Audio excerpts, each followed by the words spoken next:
अस्सलाम वालेकुम व्यूअर्स। आज हम रे, रे, जे और से की प्रैक्टिस करेंगे। स्टार्ट करते हैं। रे के लिए आपने इसे स्टार्ट से स्लांट रखना है और लाइन से थोड़ा सा ऊपर रखना है। उसके बाद हम लाइन पे आएंगे। स्टार्ट लाइन से थोड़ा सा ऊपर करेंगे। जब आप स्लांट लेके आएंगे उसको लाइन से थोड़ा सा ऊपर रखेंगे, फिर हम लाइन पे लेके आएंगे। रे, रे, ये सेम पैटर्न पे होगा।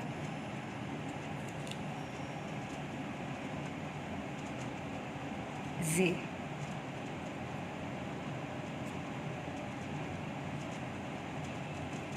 से।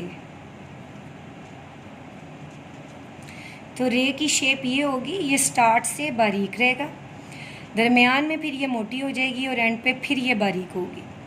और ये ज़्यादा लोग रे और रे में ये गलती करते हैं कि जब स्लांट लाते हैं तो लाइन के ऊपर ले आते हैं। आपने लाइन के ऊपर नहीं लाना, लाइन से हमने हट के रखना है, उसके बाद हमने लाइन पे आना है। एंड इसका हमने लाइन पे करना है। अच्छा, अगर अब रे को किसी लफ्ज़ के साथ जोड़ा जाए, लाइक अगर रे दरमियान में आ रही है तो इसकी शेप चेंज हो जाएगी। रे अगर स्टार्ट में आ रही है तो चेंज होगी, एंड में आ रही है तो भी चेंज होगी।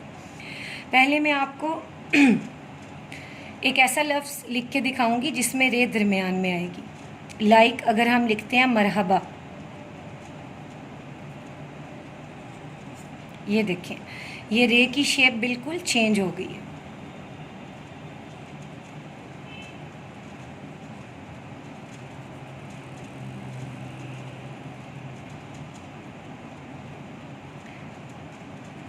इसमें रे की शेप वो नहीं रहेगी जो रे को अलहदा से लिखते हैं।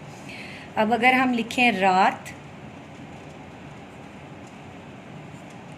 तो ये आपकी शेप, इस रे की शेप और इस रे की शेप में डिफरेंस है।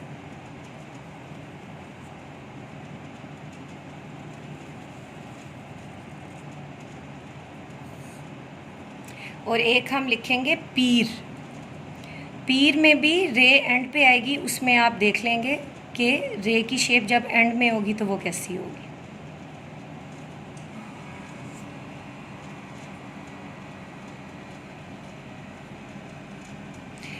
ये आपने देखा कि रे जब दरमियान में आती है तो, रे जब एंड पे आती है तो, और रे जब स्टार्ट में आती है तो उसका क्या शेप होगी।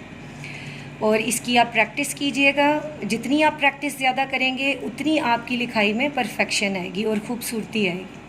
होपफुली आज की ये वीडियो आपको पसंद आई होगी। अगर आपको पसंद आई है तो इसे मैक्सिमम शेयर करें और मेरे चैनल को सब्सक्राइब करना मत भूलें। Thank you.